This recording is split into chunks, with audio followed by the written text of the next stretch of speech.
We're going to just jump straight in. We've got a good attendance today, so we'll make a start. My name is Luke Elston. I'm going to be taking you through this session with my colleague Lewis. Just by way of quick introduction, I'm the Microsoft Practice Director at CyberOne, so I have a responsibility to sort of own our MXDR from a product standpoint. Lewis, do you want to just do a 60-second intro? Yeah, of course. Thank you, Luke. Hello, everyone. Glad to be here. My name is Lewis. I'm the Head of Security Innovation at CyberOne. So a lot of my job is focused around how we adopt new technologies, the ways in which we use them, and how we can advance ourselves towards being the best service provider that's possible with everything that's available to us. I've been with CyberOne for 6 odd years, in cybersecurity for a few more than that. And looking forward to the future, especially with all these AI developments we've got at the moment. Perfect. Awesome. So let's look at the agenda. Fairly straightforward. A lot to focus on AI and MXDR, as you would probably expect from the session. The idea is we're going to tell a bit of a story throughout this and give you an idea of how we view AI, particularly around security operations and some of the pros and cons of that. I always like to start out these sessions with some statistics. So I won't read through these in great detail. I'm sure you can pick out the key numbers there. I guess the message is that cybercrime is still the world's third largest economy. It doesn't seem to be going anywhere.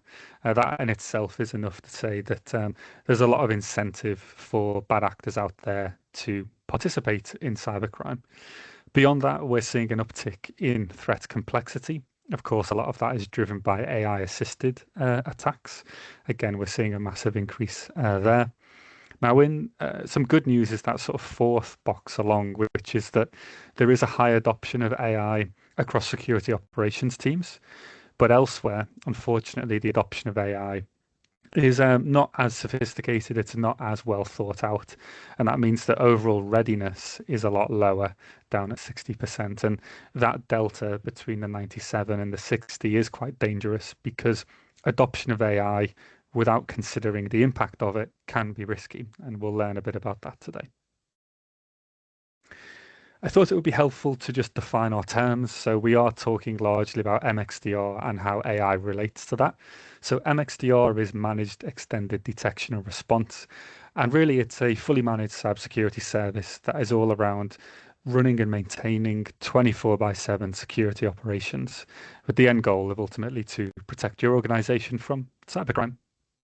I'm going to bring up a diagram now. This diagram is in two parts. So part one is broadly here, what we're looking at is a sequence of events that broadly speaking outlines the sort of attack kill chain from start to finish over on the right hand side. Now, this is extrapolated to a quite high level, but if I bring in the second part of the diagram, we can then see where MXDR plays its role. So if we look at the reconnaissance phase on the far left, all the way to the containment phase towards the far right, MXDR is covering a very broad, well, both a broad and deep coverage there across that attack kill chain. And the reason that's important is that if you are looking to invest in a security service or some kind of security capability, the biggest bang for your buck ultimately is MXDR because that will protect you and cover you for the majority of the kill chain. And that's why we're focusing this session around that topic. So I thought it would be helpful to define that term. With that said, I'm going to hand over to Lewis, who is going to pick up from here. Yeah, thank you, Luke. And yeah, just to touch on what you said at the end there, one of the other reasons we're focusing on that today, a lot of the topic of conversation will be around that, is as we look to put AI into things, MXDR is where the most of the benefit is realized, just because of its broad coverage. So I'm just going to flip on through the slides. We're going to first take a look at, if it would move forward, we're going to look at some ways in which attackers have weaponized AI, just to sort of set the scene. Now, some of these may be familiar to you. There are many here that make news headlines, right? For example, Worm GPT, as constantly in the news a while back. It's used for things like generating phishing emails. One of the key themes you'll notice amongst these sorts of AI models and the way they're being utilized is a lot of things that you will see day to day in ChatGPT usage, for example, is the restrictions on what you can do. So if you ask it to do something that is inherently malicious, it will turn around and say no to you. And if you take those barriers away, the things that you can achieve with them are extensive. If we looked at something like Mythos, you may have seen in the news recently, it being used for finding vulnerabilities, and the rate at which it's doing it and the success rate is awfully high, finding things that have existed in products for tens of years, and are now actively being able to be exploited when put together. Now, you don't need to stress too much about that in the immediate. Those kind of things are only available to a very select group of organizations and governments at this time. But it represents the shift that's occurring. People are becoming increasingly more effective at using AI in creative ways to achieve much further goals. Whereas a few years ago, we were aiming for, can it write me an email very well? Now we're looking for, can it build me an entire attack chain? And that's one of the biggest shifts we've seen in late times that has prompted people to need to catch up. So if I pivot on. So some of you may remember this from the last time I was involved in one of these webinars. We looked at some examples of how you can use AI. Some literally this was me doing it before the webinar. So this example here is showing me getting it to write a batch script really easily. I'm getting it to write me a script that will go through and attempt authentications on an account. And with a bit of tweaking, this could be a very effective tool to use against people, against devices, for example. And that's the general theme you'll see with these examples here. So we look at crafting emails I just referenced. We can get it to write us a convincing phishing email. And in each of these examples, we're essentially lowering the barrier to entry. So a threat actor may words like hacker, right, coined by movies in the 90s, but they are so much easier to achieve. That methodology of hacking, of gaining access to someone's account, right? Things like AI significantly reduce the skill that's required by someone to be able to do that. And again, even if you don't know where to start, AI can help you with that, right? It's there for gaining knowledge. It's this example here. So asking it, I'm trying to figure out how to exploit this vulnerability, and it will walk me through step by step and say, yep, go and do that. Here's a YouTube video that talks to you about that. So from my perspective, if I'm a threat actor, I don't need to know anything. I can utilize AI at most steps to help me progress the malicious activity I'm doing. Now, I want to look at a hypothetical with you all for the moment. Imagine you get a phone call at 2 a.m. and someone asks you to make a payment to another company. You're dreary-eyed, maybe your phone's on your pillow next to you and you're listening to the CTO and the CFO talking. The question may be pondered that if these weren't genuinely your colleagues, let's say they were employing, the threat actor was employing a technology like deepfake, would you notice at 2 in the morning that these weren't actually your colleagues? And this is a way that we've seen AI being used to enable fairly advanced attacks. Now, it sounds fairly preposterous on the surface, right? Sure, I noticed that was you. If I jumped into a call with Luke and his face was slightly different, I would realize. At least that's what I tell myself. I'm sure many people would. But while it sounds preposterous, we are actually seeing this happen. So there's been multiple news stories recently talking about businesses that have been affected directly by face swapping, by deepfake based scams. And this is an example of that on the screen. In this incident, ultimately, someone paid almost $500,000 to a threat actor. Luckily, that was able to be recovered by the police in the local geographic region, but it actually happened and it got outside of the company's bank account. In this example, they contacted them on WhatsApp. They impersonated someone inside that company and they asked them to join a call. right? They rang them and said, hey, I need you to join this. And up to this, fairly traditional scam tactics, fairly traditional things that you would see day to day, nothing new. They get them onto this call, and this is the point where AI truly shines. And this person is brought into a call, and they do not realize that they're not actually talking to their CEO. And they don't realize these aren't genuinely their lawyers or this third party firm's lawyers that they're talking to, because they look like them and they sound like them. And it's the middle of the night, and everyone's in a rush to get this done. So AI took something that traditionally was a fairly simple scam. You have to ring someone and convince them you are who you are. But now the threat actor is targeting huge amounts of money, really big value, and you're going to want to validate that. And they can get around that validation piece by convincing you that they genuinely are the person they're saying they are, with things like deepfake. Ultimately, in this example, as I said, they transferred 499,000 US dollars or thereabouts. And the victim didn't realize until a few days later when they asked for an additional payment of 1.4 million to be transferred. No, it's a terrifying example, but it shows just how effective AI can be at leveraging and extending something into a very effective attack.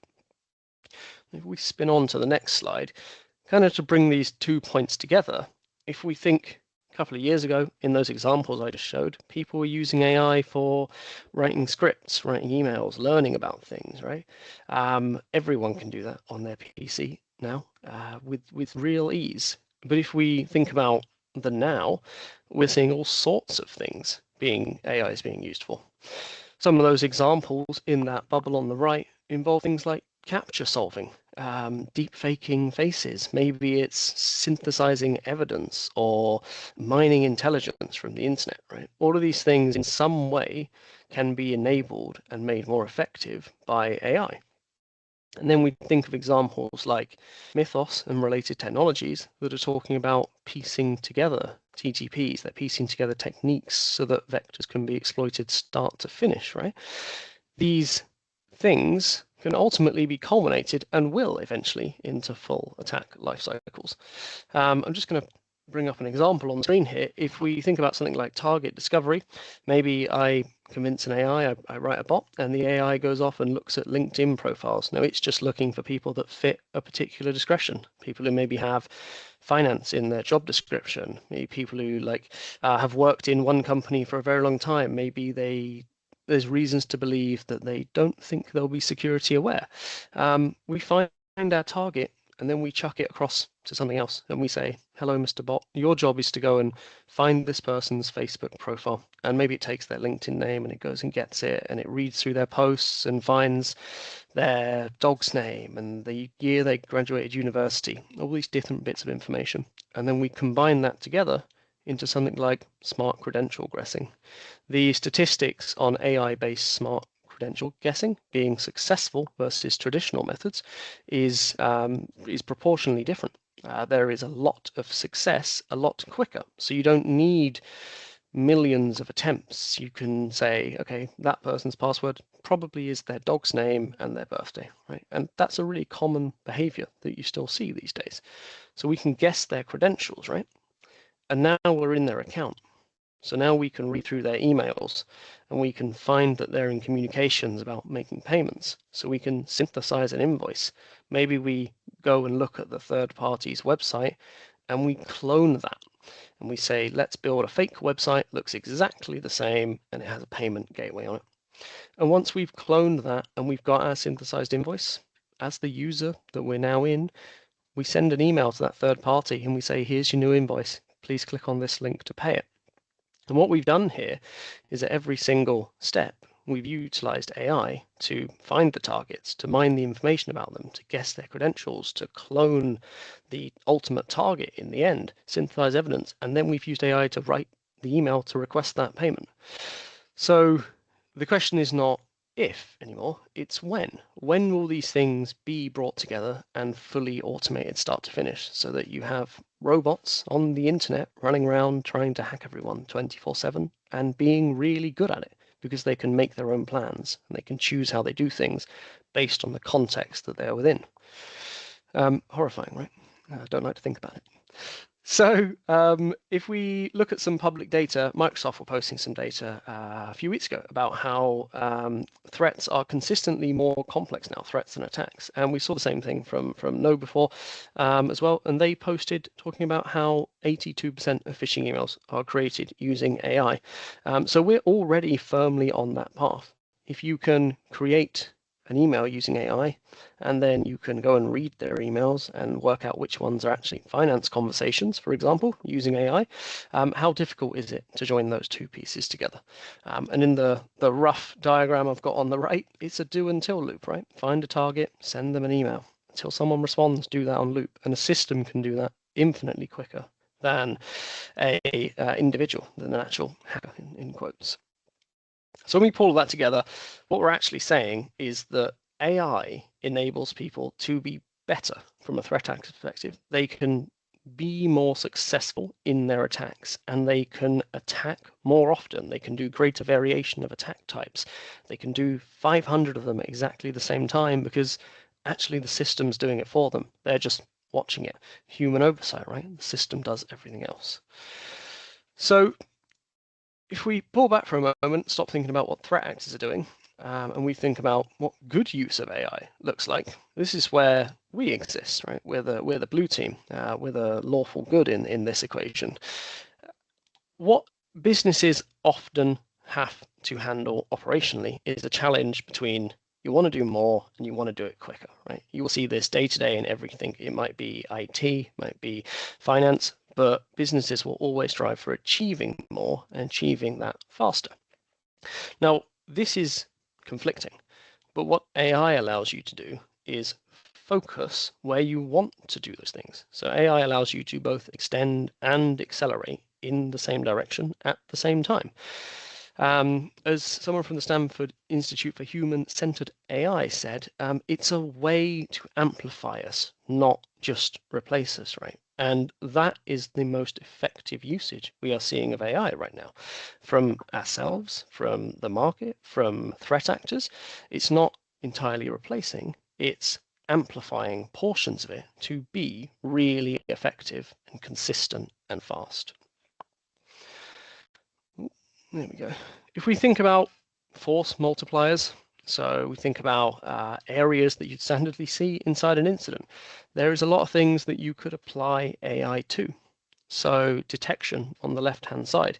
We see this in SIEM tools already. It's been there for years now. Noise reduction. Maybe it's machine learning that's looking at particular alerts and saying, okay, I've seen that one yesterday, or that's always a pattern that comes up. We don't need to worry about that. It's machine learning, it's AI, it's a variety of technologies. Maybe it's the other side of that, and it's fusion, for example, in Microsoft SIEM that will connect things together and say those two things, while unrelated, have some correlation to each other. They're both part of the same path.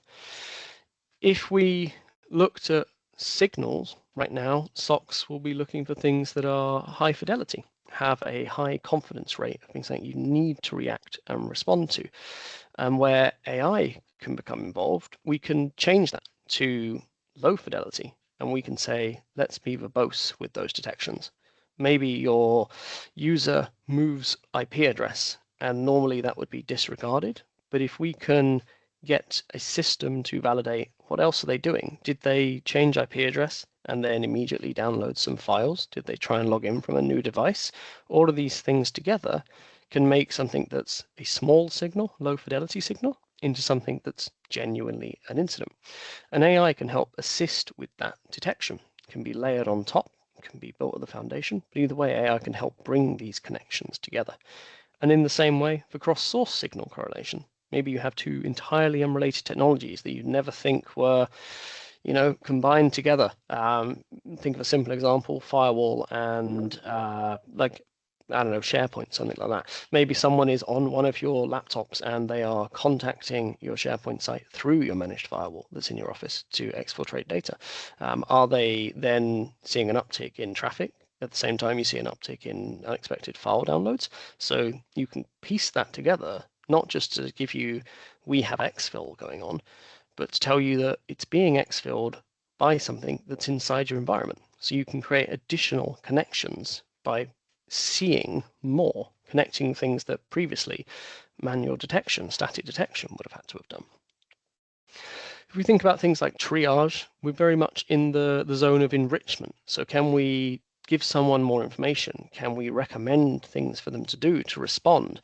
Can we take two things next to each other, like user clicks a phishing email and brute forcing, which may be dealer's choice how you position them, but if we can look at the context, we can look at the enrichment that lives around them, and we can say, oh, that one's got strong signals against it. If we look at the extended information, and then an AI can holistically shift the queue around to say, yes, someone clicked a phishing email, but actually their account was auto-remediated by this other function.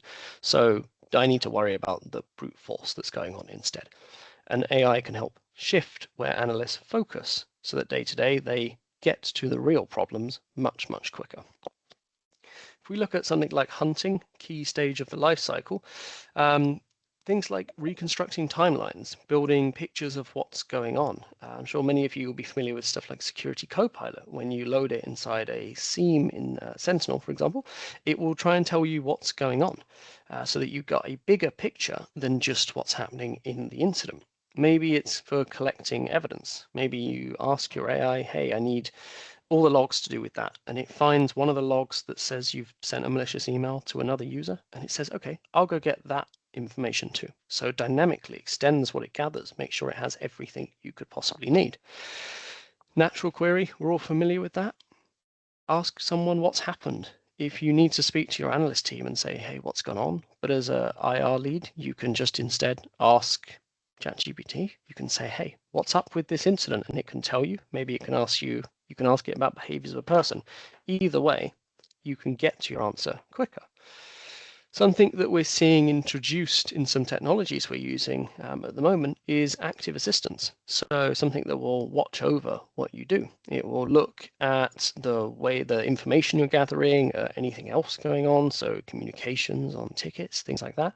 And it can be utilized to help build better pictures. It can act as a companion in your incident so that you can make sure notes are being taken all the time. You can make sure everyone else working on the incident has a really clear picture of what's going on without you having to directly update them. And you'll probably notice a theme by this point is a lot of these are to do with being able to do more. It's extend what you're doing, and it's to be able to do it faster. That is the consistent way and the driver in which that a lot of companies are trying to use AI now, because ultimately you yield the exact opposite of what the threat actor is trying to do. They're trying to get into your estate quicker, and they're trying to damage you quicker. So you need to be able to stop them quicker and get to that point faster. If we think about response, we're looking at, again, things like communication, record taking. If we think about things like adaptive response, what does that really mean? It's buzzwords, right? But what it's talking about is understanding the context. An analyst would have to review an alert and say, okay, that person's logged in from another country. I need to revoke their sessions. But what if an AI could do that? What if it just looked at the ticket and said, well, you've added some evidence that says that they logged in from another country. So now I'm going to go revoke their sessions because that's clearly compromised, right? And you remove that time between the analyst uploading it, deciding to go and do that, getting into the portal, clicking revoke. AI does that in half a second, all of that flat out. So you reduce your time to stop these things massively. So there's lots of ways in which we can enable AI, we can incorporate AI, and that's something that Luke is going to have a look through now. So Luke, I will hand back control. Perfect. Thank you, Lewis. So we've learned how AI can be a force for good and bad. We're going to now focus on its involvement and its ability to advance what we do in terms of our MXDR service. So the way I've thought about this is we want to take a look at the past, the present, and the future, and how AI is evolving and augmenting our teams over time. So if I think of the past, what this has already happened. This is in place now in many MSSPs like ourselves, where they have their SOC team, and alongside that team, they have a kind of AI tool belt. These are sort of the basic first iterations of AI tools that can be used by the analyst to perform particular functions. So Lewis touched on a few on the previous slide, but the idea is the human is leveraging the AI as a kind of a tool.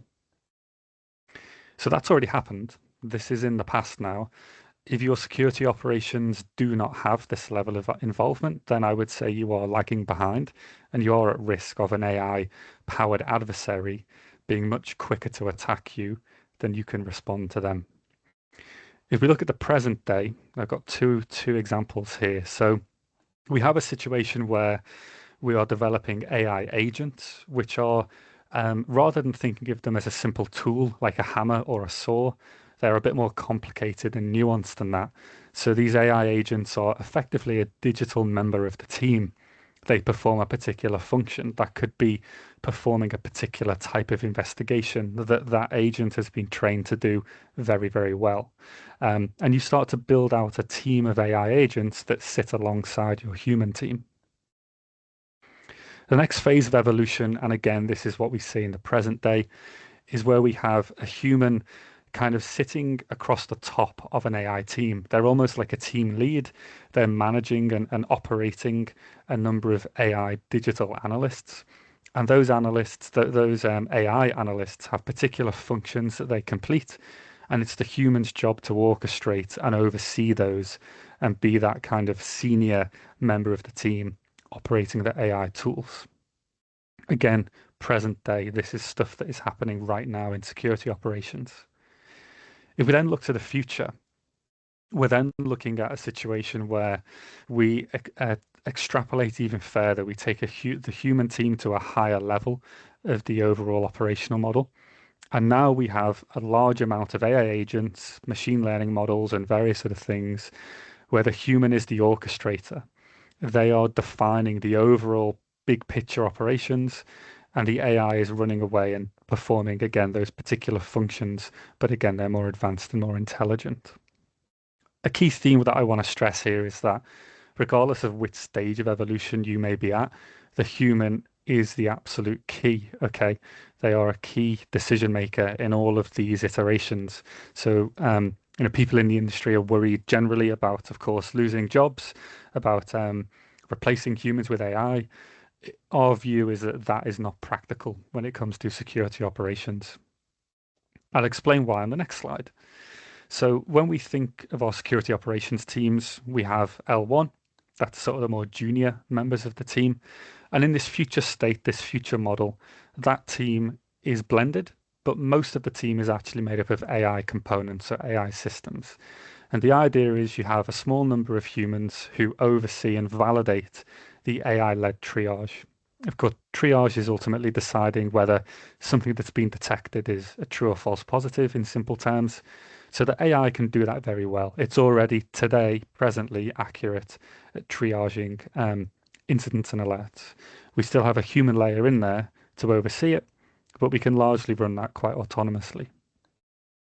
If we then move up to the L2 layer, becoming more senior now, we have a split team. Again, it's blended, but it's about a 50-50 mix of human analysts and AI analysts. The idea is the human team are the orchestrators. We're using AI to augment that team. The AI is performing investigations now. So it's not just triaging, it's looking at actually investigating issues.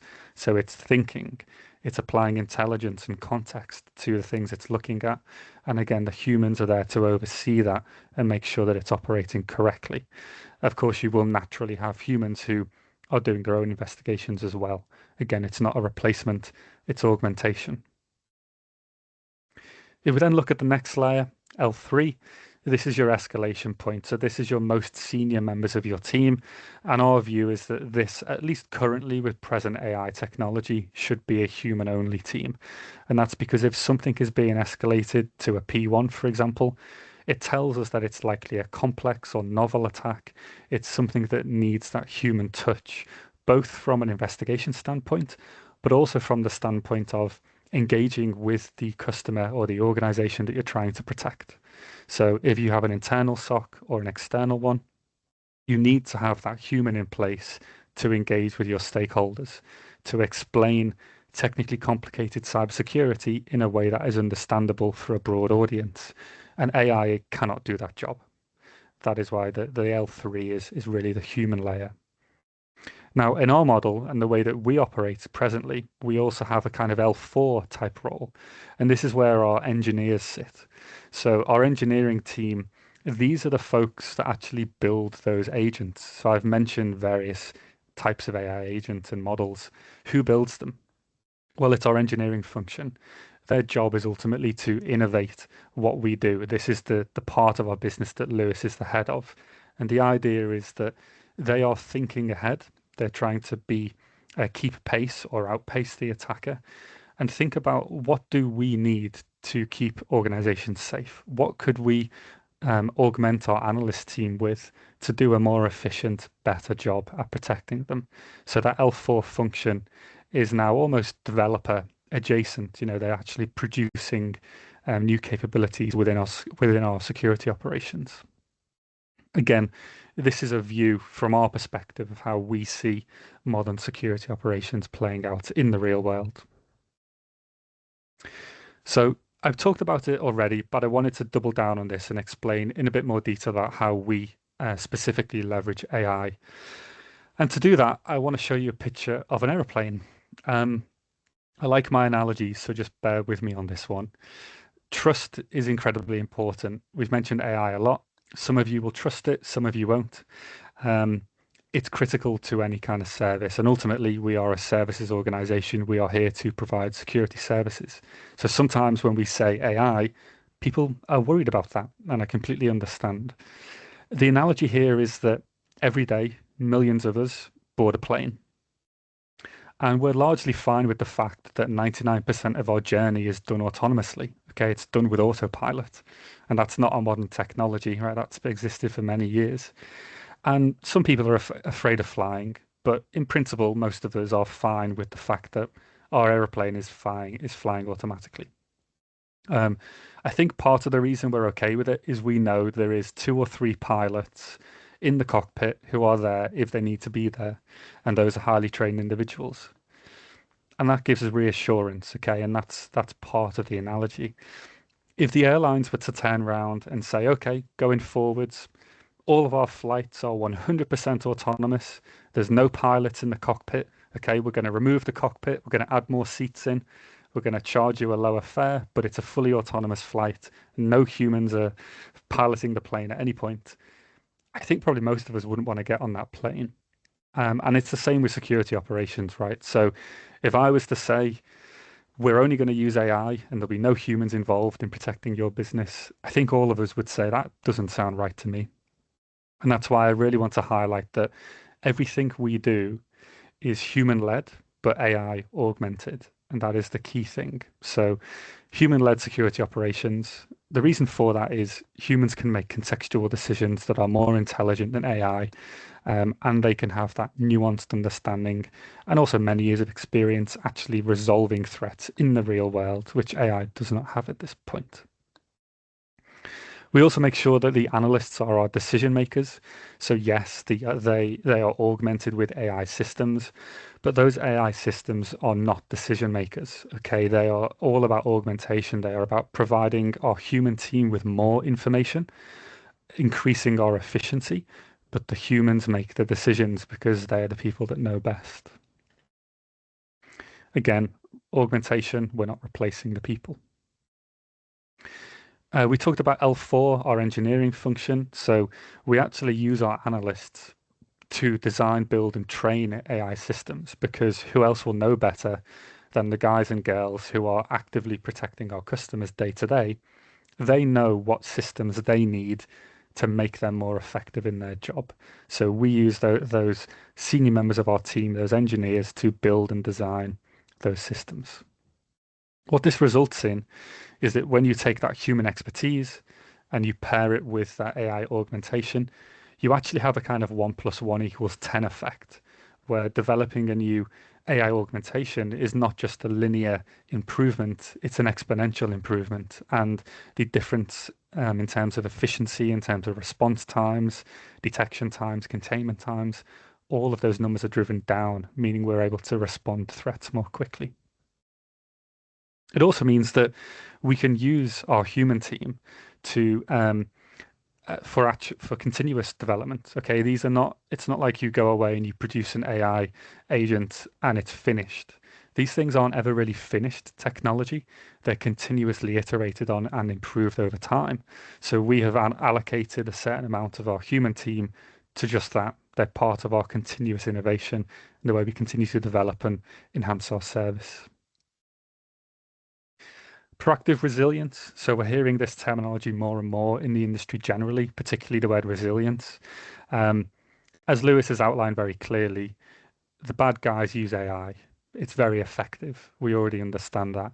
So resilience is incredibly important. Being resilient to something, being able to resist an attack that is AI powered is key. So having that capability, that mindset built into the way we operate our services is really the way we see the world. It's about making our customers resilient against cyber attack. Naturally, you improve efficiency in the way you provide security operations. You can improve your SLAs, which is good for everybody because ultimately what you want from us and what we want to deliver is effective security that is quick and rapid enough to prevent compromise. And because of the AI augmentation, we can actually contractually obligate ourselves to better SLAs. That's how strongly we believe that it has improved our overall operations. And the final point, I should just stress this, it's obvious, but it is 24 by 7. Okay, you cannot really have a functioning security operation without a 24 by 7 365 coverage. So that is naturally baked into everything we do. Okay, so in terms of our development roadmap, I wanted to give a bit of an insight into how we think about developing systems that will ultimately protect our customers better. That is the end goal. Now, we challenge ourselves with questions. I'm just showing you 4 of them here, but I want to give you insight into how we think. So, does this new idea that we have meaningfully improve a security outcome? Okay, it's very easy to have a cool idea, but does it actually do something that is useful in securing ourselves and our customers? That's number 1. Number 2, are we really improving efficiency with this new idea, this new development?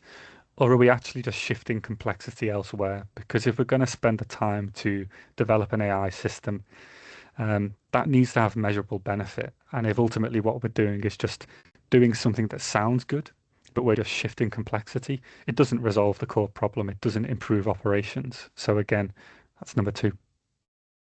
Number 3 then, does this provide scale? And is it a long-term solution? Is the thing we're developing going to exist in the next 6 months, 9 months, 2 years? Is it something that can be continuously improved on? Or is it a quick fix that we're trying to do just to resolve something in the short term? It doesn't make sense to invest time in short term, temporary fixes. We want to commit our engineering resource to long-term improvements. And then number 4, probably the most important one here, is can our analyst team understand, trust, and act on the output? So if our humans cannot trust the systems they're using, those systems are no good. It's as simple as that. So those are just 4 of the questions we ask ourselves before we go ahead and develop things. I did just want to highlight that our development roadmap for this year contains 73 different developments. So it's a pretty lengthy list. Some of those are small, some are quite large. And 2 that I wanted to highlight is that we are expanding our asset register functionality to include shadow AI detection. This is very important. We know that pretty much every organization on the planet at this point has employees using AI that they shouldn't be using, potentially uploading sensitive data, potentially exposing company secrets. We're looking at developing our own capability to detect for this as part of our security operations that we deliver in our MXDR service. And then down at the bottom right, security control drift detection. So this one on the surface doesn't have AI in the title, but there is an AI element to it. So what this means in simple terms is that if you've configured your security policies to one particular setting, and then somebody goes and changes that, we want to be able to catch that in near real time and then do some analytics on whether what is the risk there, and that's where the AI component comes in. So, has that security policy change, was it an intelligent decision, or actually has it resulted in your attack surface increasing? And we can use AI to do that computation, do that thinking around whether your attack surface has increased or decreased. Okay, we're nearing the end now, and I would welcome any questions. So if you haven't already, please pop them in the chat, and we should have time to get to them. I wanted to just talk about some of the real things that our SOC team and our engineers have actually developed. So we've developed our own, what we call our AI SOC team. It's part of that augmentation that I've talked about. We use a naming convention from Greek mythology, as being, myself and Lewis are, let's just be honest about it, we're nerds. So we use, this kind of terminology when we name our systems. So Hermes is the first one. I'm not going to do a deep dive into all of these systems, but I should just say they're all developed internally. These are all things our engineers have created within our own organization, and they are baked into the way we provide security operations to our customers. So Hermes is kind of the brain. Its job is to manage the ticket lifecycle so that wherever that ticket is viewed, whether it's within an ITSM tool or within the SIEM platform, the ticket contains the most up-to-date information. It contains all of the analyst's investigation notes and the progress investigating the incident as a whole, and all of that is surfaced in one place, and it's synchronized in many different directions. Next, we have Pythia. Pythia's role is around automating the enrichment of investigations. So the principal idea is we see evidence of a phishing attack. We have an idea on what an analyst should start to investigate. We sort of know they should understand, has that email been received in one mailbox or 100? Has anybody clicked on the email? If they've clicked on the email, did they download the attachment? If they did, was anything installed on their device? Is the user account behaving strangely? These are all factors that Pythia can enrich the investigation with using various threat intelligence sources. Next, we have Ares. Ares is responsible for escalations. So if an analyst is working on a P2 and they think it's becoming a P1 because as they investigate the incident, they're uncovering more complex detail, they have the ability to click a button and trigger an escalation process that will create a summary of the entire ticket up to that point and provide that to the next analyst that will pick up that escalated ticket. So it's all about driving some efficiency in the way we hand over tickets between analysts. We then have Themis. The responsibilities of Themis are incredibly important. Let's be honest that humans sometimes make mistakes. Themis is there to try and catch those mistakes. So before an analyst is able to close a ticket and mark it as resolved, Themis provides a second opinion. It challenges the analyst to think, have they covered everything in the investigation? Perhaps they've missed something. Themis provides an opinion. It will basically say, yes, I believe you've thoroughly investigated and responded to this threat. Or it may say, have you considered going back and looking at this particular item? So it's all about just having that final check before a ticket is closed. Next, we have Hydra. Hydra is around containment. So we probably understand the concept of a playbook, a set of instructions that will trigger some kind of containment action typically. That could be quarantining a device or deleting an email, for example. Hydra is a way to orchestrate the activation of multiple playbooks simultaneously. So if I use my phishing example from earlier, we may want to quarantine the email, quarantine the user, quarantine the device. That's 3 different playbooks. Rather than having an analyst have to trigger those, well, why don't we just use AI to trigger those? Okay, we know once that phishing has been proven as a true positive, we should just start taking containment actions, and Hydra is responsible for that. Next, we have Artemis. Artemis is 24/7 threat hunting powered by AI. The idea is that it is looking for niche or novel attacks that normal detection mechanisms may not pick up. It's looking for those edge case scenarios where you might see an advanced persistent threat doing something quite interesting. Artemis is looking for those kind of things. So it runs 24/7. Of course, we do offer human-led threat hunting, but number one, there's a cost to that. It can be expensive, of course, to resource that kind of skill. And humans can't run 24/7, but AI, of course, can, one of its great benefits. So that's the function of Artemis. So we're reaching the end of today, and I wanted to close out with some advice and some sort of unbiased agnostic advice around how you can evaluate what you should look for from an MXDR service if that is what you're in the market for. So things you should look for. Is the AI embedded into the workflow, or is it some kind of standalone feature that sits outside of the normal security operations of that provider? Um, Clear description of the roles the expert analysts have and how AI works with them. So are they one and the same? Is it humans augmented by AI, or is it some other setup? There should be measurable outcomes. So the MSSP, the provider of the MXDR service, should be able to quantify and provide strong SLAs around things like mean time to respond, around reduce false positives. There should be quantifiable metrics they can share around those things. And you want to be looking for high trust and transparency. Okay, so um, are things automated without human oversight? That's a red flag. That's not a good thing.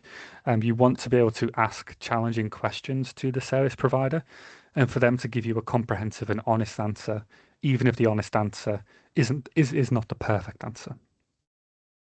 Things to avoid would be any kind of vague claim about AI.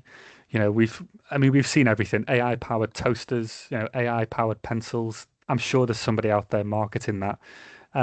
Vague claims that they use AI, but they can't really describe what it does. That kind of thing is obviously should be avoided. I should also say, in a similar vein, if everything is AI powered, then be skeptical.